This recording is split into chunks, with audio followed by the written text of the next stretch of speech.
Hello friends, my name is Kajal और आप सभी का स्वागत है मेरे चैनल पर। और आज के इस वीडियो में हम डिस्कस करने वाले हैं यूपीडीएलएड सेकंड सेमेस्टर सब्जेक्ट वर्तमान भारतीय समाज एवं प्रारंभिक शिक्षा, जो कि सेकंड सेमेस्टर का पहला पेपर होता है और 50 नंबर का होता है। और आज की इस वीडियो में हम डिस्कस करने वाले हैं 2017, ठीक है, हम बिल्कुल ही 2017 के पेपर 2018 के इस तरीके से बहुत ही अच्छे से डिस्कस करने वाले हैं। तो चलिए फ्रेंड्स शुरू करते हैं। वीडियो को लाइक कर दीजिए और अपने फ्रेंड्स मित्र को शेयर कर दीजिए। और फ्रेंड्स, सबसे महत्वपूर्ण बात, आप कॉपी और पेन लेकर बैठिए और जितने भी ये महत्वपूर्ण क्वेश्चन हैं आप अपने कॉपी में लिख सकते हो, क्योंकि अगर आप प्रीवियस ईयर के क्वेश्चन बहुत ही अच्छे से सॉल्व कर लेते हो तो आपका जो आगामी पेपर होने वाले हैं उसको भी बहुत ही आसानी के साथ सॉल्व कर सकते हो। तो चलिए फ्रेंड्स शुरू करते हैं। वीडियो को लाइक कर दीजिए और ज्यादा से ज्यादा अपने फ्रेंड्स मित्र को शेयर कर दीजिए। तो सबसे पहले तो मैं आप सभी को बता दूं कि सबसे पहले वस्तुनिष्ठ प्रश्न पूछा जाता है जो कि 15 होता है, ठीक है। और उसके बाद अति लघु पूछे जाते हैं जो कि उसकी भी संख्या कितनी होती है, 15 होती है। और उसके बाद 10 क्वेश्चन पूछे जाते हैं जो कि लघु उत्तरीय होते हैं, ठीक है। अब चलिए हम शुरू करते हैं। सबसे पहले आप वस्तुनिष्ठ प्रश्न में देख सकते हो, बिल्कुल सॉल्व है, ठीक है। तो देखिए सबसे पहला जो आपका प्रश्न है कि आदर्शवाद का श्रेष्ठ योगदान किस क्षेत्र में है? शिक्षण विधि में, उद्देश्य में, पाठ्यक्रम में, बालक में। तो आदर्शवाद का श्रेष्ठ योगदान किस क्षेत्र में है? तो देखिए फ्रेंड्स, यहाँ पे हो जाएगा आप सभी का उद्देश्य में, ठीक है। अगला जो आपका प्रश्न है कि राम मूर्ति समिति 1990 में क्यों गठित हुई थी? विश्वविद्यालय की शिक्षा सुधार के लिए, बालकों के पाठ्यक्रम एवं बोझ कम करने के लिए, राष्ट्रीय शिक्षा नीति 1986 की समीक्षा हेतु, माध्यमिक शिक्षा के व्यवसायीकरण हेतु। तो यहाँ पे करेक्ट आंसर हो जाएगा, वो हो जाएगा स, यानी राष्ट्रीय शिक्षा नीति 1986 की समीक्षा हेतु, यानी राम मूर्ति समिति क्यों गठित हुई थी? तो राष्ट्रीय शिक्षा नीति की समीक्षा हेतु, समीक्षा। अगला आपका प्रश्न है कि राधा कृष्णन आयोग की संस्तुतियां संबंधित थी उच्च शिक्षा से, माध्यमिक शिक्षा से, प्राथमिक शिक्षा से, तकनीकी शिक्षा से।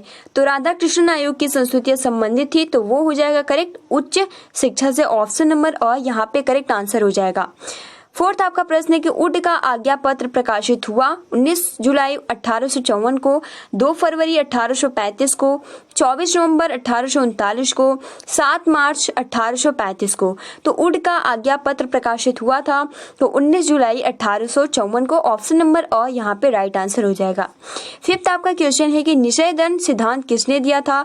हंटर ने, मैकाले ने, उड ने, फ्रांसिस ने। तो निषय दंड सिद्धांत जो दिया था वो दिया था मैकाले ने।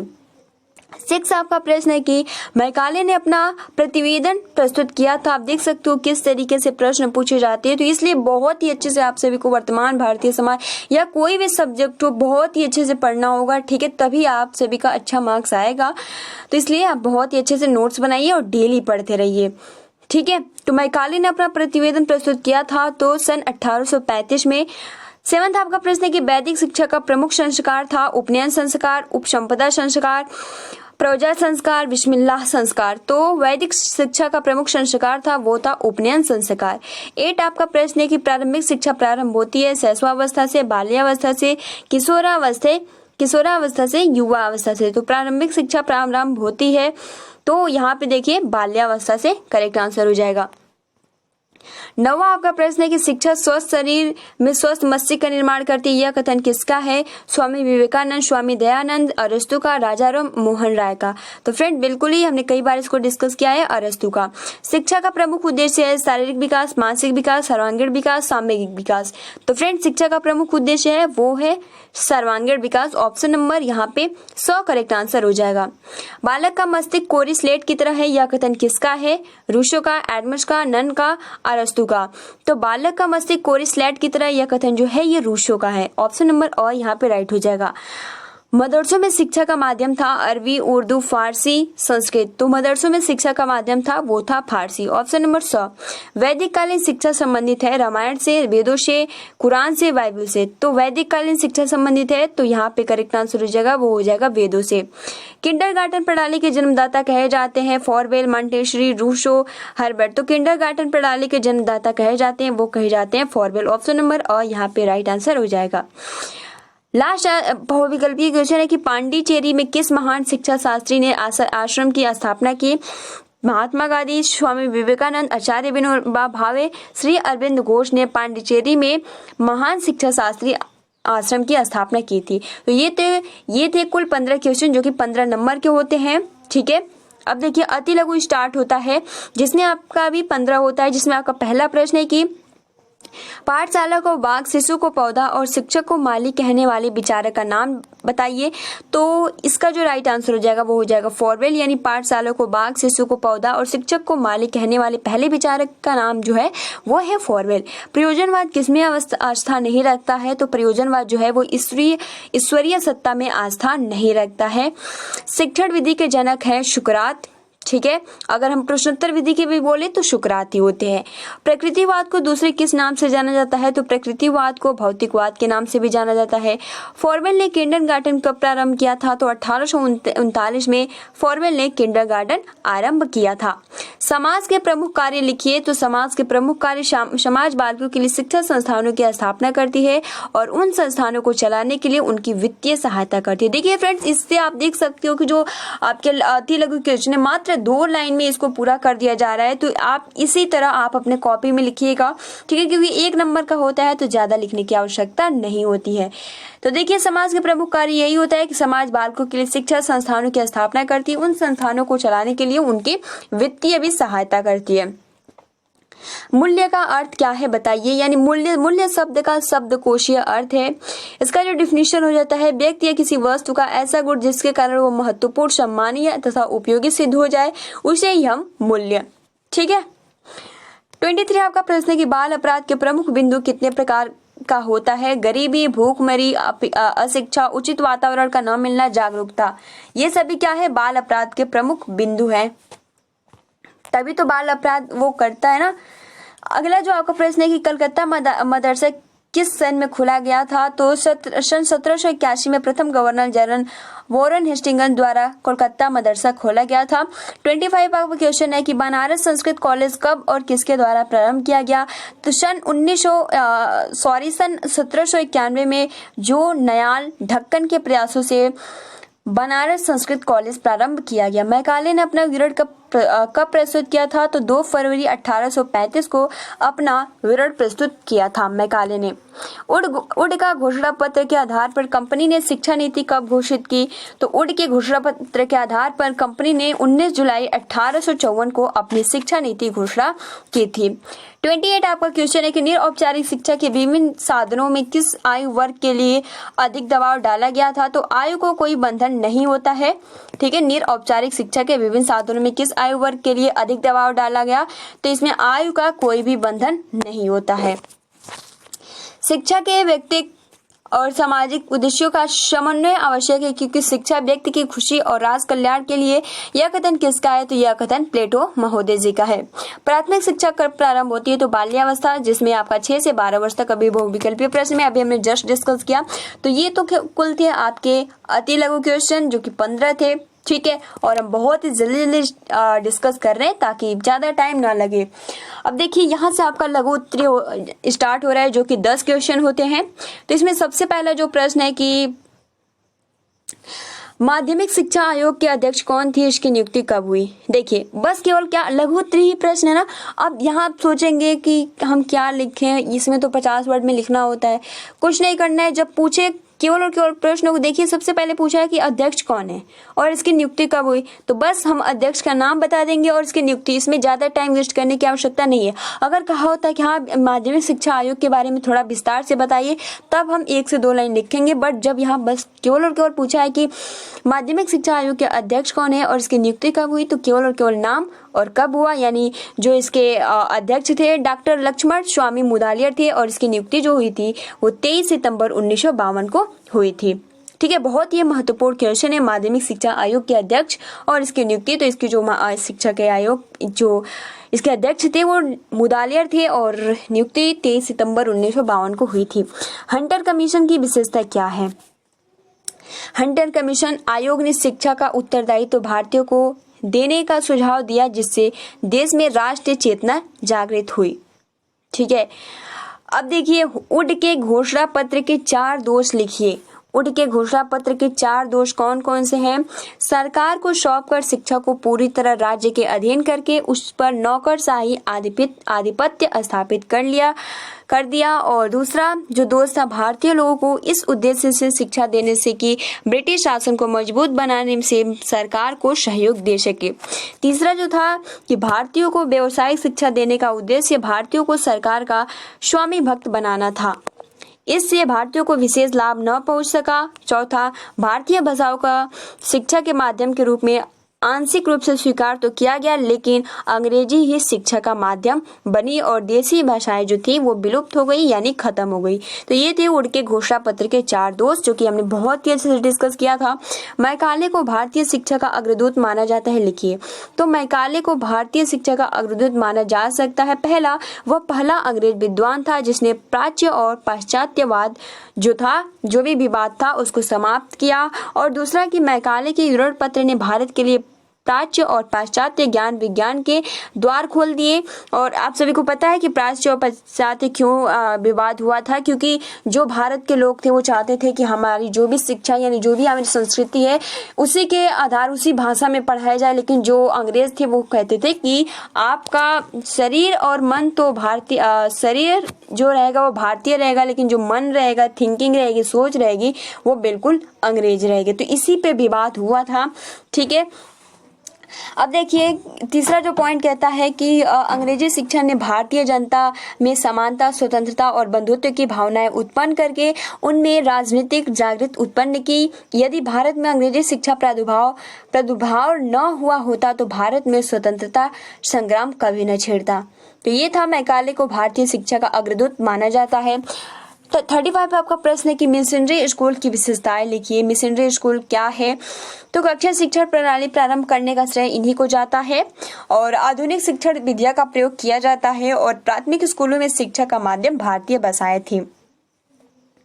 36 आपका प्रश्न है कि सर्व शिक्षा अभियान के अंतर्गत 31 मार्च 2009 में कुल कितना खर्च हुआ था? तो सभी को बुनियादी शिक्षा के दायरे में लाने के लिए प्रदेश में सन 2001 से 2002 में सर्व शिक्षा अभियान की शुरुआत हुई थी और इस अधिनियम के अंतर्गत 31 मार्च 2009 तक सूबे में कुल खर्चा आप देख सकते हो कि 13,328.79 करोड़ खर्च किए गए थे, जो कि हमने कल जो प्रारंभिक शिक्षा के नवीन प्रयास था उसमें भी हमने डिस्कस किया था।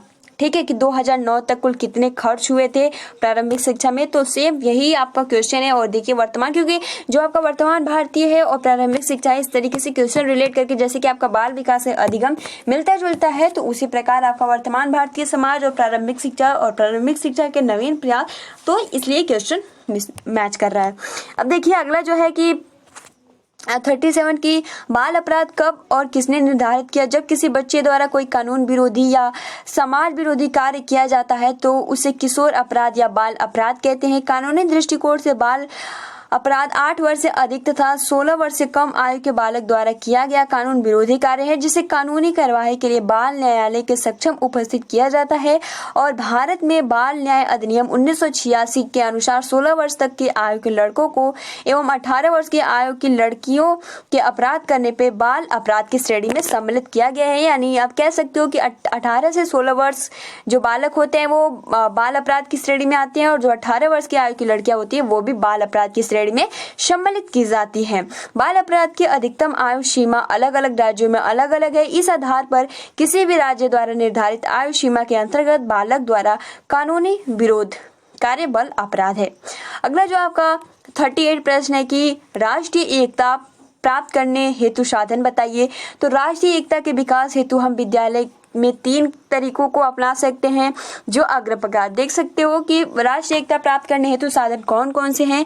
बौद्धिक साधन, शारीरिक साधन और संवेगात्मक साधन। तो फ्रेंड्स आप इसके बारे में थोड़ा सा लिख दीजिएगा, ठीक है। जिसमें आपका सबसे पहला बौद्धिक साधन, जिसमें आप कह सकते हो उसमें उन क्रियाओं को सम्मिलित करते हैं जिनकी योजना बनाने में बौद्धिक क्षमताओं की आवश्यकता पड़ती है, ठीक है। जिसमें 2 साधन निहित है, एक तो पाठ्यक्रम क्रियाएं, दूसरा पाठ्यक्रम सहगामी क्रियाएं। देखिए पाठ्यक्रम क्रियाओं के अंतर्गत हम बालकों को प्राथमिक स्तर से लेकर विश्वविद्यालय स्तर तक की पढ़ाए जाने वाले पाठ्यक्रम में इस आधार पर परिवर्तन करना होगा कि पाठ्यक्रम के द्वारा छात्रों में राष्ट्रीय एकता के भाव को प्रारंभ से ही उत्पन्न किया जा सकता है। और देखिए प्राथमिक स्तर के पाठ्यक्रम में हमें लोकगीतों, कहानियों, महान व्यक्तियों का जीवन परिचय, समाज की दशाएं, मानव भूगोल आदि के अध्ययन पर विशेष ध्यान देना होगा। और माध्यमिक स्तर पर छात्रों को भारत का सामाजिक और सांस्कृतिक इतिहास, स्वतंत्रता संग्राम की प्रमुख घटनाओं व वैज्ञानिक दृष्टिकोण का विकास आदि का ज्ञान कराया जाए। व विश्वविद्यालय स्तर पर छात्रों के भाषा ज्ञान में वृद्धि की जाए तो उन्हें देश के विभिन्न प्रांतों में पढ़ाने हेतु भेजा जाए। दूसरा जो आप कह सकते हो कि पाठ्यक्रम सहगामी क्रियाओं के द्वारा हम छात्रों के अंदर बहुत ही सहायता यानी राष्ट्रीय एकता की भावना विकास कर सकते हैं। हम देश के विभिन्न प्रांतों के प्रमुख त्योहार विद्यालय मनाने चाहिए। छात्रों को विभिन्न प्रांतों में विचारों का आदान प्रदान करने हेतु भेजना चाहिए। और जैसे कि हमने पढ़ा भी था कि जो आपका पाठ्य सहगामी है इसमें बहुत सारे एक्टिविटी खेल के द्वारा, कहानी के द्वारा इस तरीके से करवाए जाते हैं।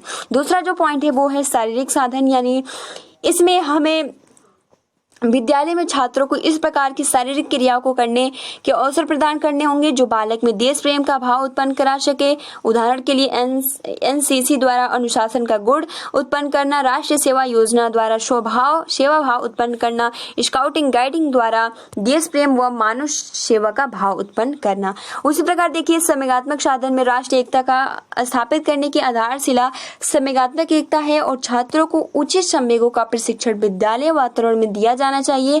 उन्हें संकीर्णता से परे रखना चाहिए जिसमें कहानी, नाटक, चित्र इत्यादि के माध्यम से हमें छात्रों में देश प्रेम के प्रति सकारात्मक दृष्टिकोण उत्पन्न करना चाहिए। देखिए 39 आपका प्रश्न है कि अंतर्राष्ट्रीय सद्भावना से आप क्या समझते हो, शिक्षा के विकास के लिए किस प्रकार सहायता कर सकते हैं। तो अंतर्राष्ट्रीय सद्भावना का अर्थ जिसमें स्टेटमेंट दिया गया है सफाया व शाहिदा के अनुसार कि अंतर्राष्ट्रीय एकता वह सूचित चेतना है जो विश्व समाज में एक राष्ट्र का अस्तित्व बनाए रखती है तथा एक राष्ट्र यदि अपना अस्तित्व कायम रखना चाहता है तो उसे विश्व समाज में शांति बनाए रखने का प्रयत्न करना होगा तथा युद्धों से बचना होगा। उसी प्रकार देखिए गोल्ड स्मिथ ने अपना स्टेटमेंट दिया है कि अंतर्राष्ट्रीयता एक भावना है जो व्यक्ति को बताती है कि वह अपने राज्य का ही सदस्य है न कि किसी और देश का नागरिक है। और देखिए स्टेटमेंट है डॉक्टर WHC लैब्स के अनुसार कि अंतर्राष्ट्रीय भावना इस ओर ध्यान दिए बिना कि व्यक्ति किस राष्ट्रीयता या संस्कृति के हैं, एक दूसरे के प्रति सब जगह उनके व्यवहार का आलोचनात्मक और निष्पक्ष रूप से निरीक्षण करने और आंकने की योग्यता है।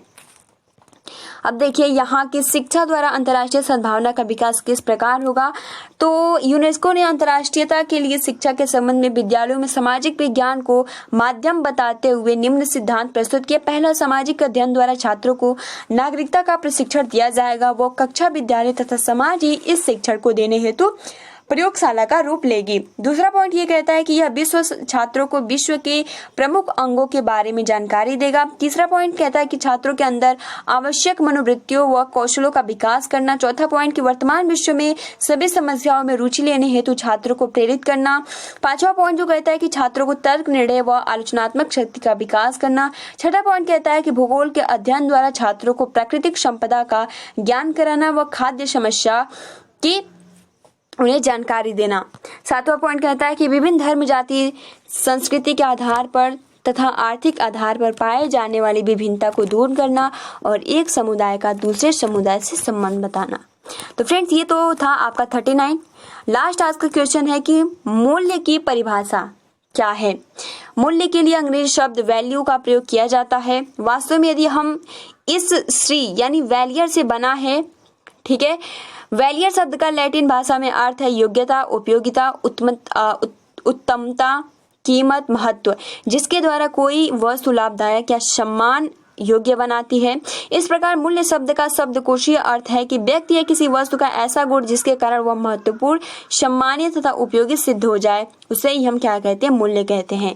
यह गुण आंतरिक एवं बाह्य दोनों प्रकार का होता है। इसके अतिरिक्त मूल्य शब्द का दार्शनिक एवं शैक्षिक अर्थ भी है। जैसे कि दर्शन शास्त्र में मूल्य एक शुद्ध सूक्ष्म तत्व है। तो फ्रेंड्स आप सभी को बहुत ही आसानी के साथ ये क्लियर हो गया होगा कि मूल्य क्या, जिसे इंग्लिश में वैल्यू कहते हैं। और वैल्यू जो है कि ग्रीक जो है कि लैटिन भाषा वैलियर से बना है, ठीक है, जिसका सिंपल अर्थ होता है योग्यता, उपयोगिता, उत्तमता, कीमत, महत्व। और आप सभी को पता भी होगा कि हर एक व्यक्ति का अपना एक वैल्यू होता है, ठीक है। आपने सुना भी होगा कि हमारा भी एक वैल्यू है, हमारे पास भी कुछ योग्यता है, उपयोगिता है, कीमत है, महत्व है। तो इस तरीके से ये 2017 में वर्तमान भारतीय समाज और प्रारंभिक शिक्षा के बहुविकल्पीय प्रश्न, अति लघु और लघु उत्तरीय प्रश्न पूछे गए हैं। देखिए फ्रेंड्स, हमने जस्ट जल्दी क्यों डिस्कस किया, क्योंकि अगर अभी हम समझाएंगे तो फिर बहुत ज़्यादा टाइम लगेगा, क्योंकि हम शुरू से डिस्कस कर रहे हैं, तब बहुत ही अच्छे से डिस्कस करेंगे। अभी आप पेपर पैटर्न को देख सकते हो कि अभी आपको बहुत ज़्यादा टफ लग रहा होगा, लेकिन अगर आप उसको शुरुआत से पढ़ते हो तो बहुत ज़्यादा टफ नहीं है। इसलिए आप बहुत ही शुरुआत से और बहुत ही अच्छे से नोट्स बना के अपनी प्रिपरेशन कीजिए, ठीक है। अगर आप इसको पढ़ लेते हो तो टेट हो, सुपर टेट हो, उतना दिक्कत नहीं होता है। तो इसलिए आप जितने भी 4 सेमेस्टर है इसको बहुत ही अच्छे से, और चारों सेमेस्टर की कॉपी मतलब बहुत ही अच्छे से रखिए, ठीक है। तो फ्रेंड्स, आज के लिए इतना ही। मिलते हैं, वीडियो को लाइक कर दीजिए और अपने फ्रेंड्स मित्रों को शेयर कर दीजिए। और फ्रेंड्स, अगर आप हमारे चैनल पर नए हो तो चैनल को सब्सक्राइब कर सकते हो, क्योंकि यूपीडीएलएड से रिलेटेड सारी इन्फॉर्मेशन इस चैनल के माध्यम से आप सभी को प्रोवाइड करते हैं। मिलते हैं 2 बजे वाली क्लास में। Thanks for watching, take care and best of luck.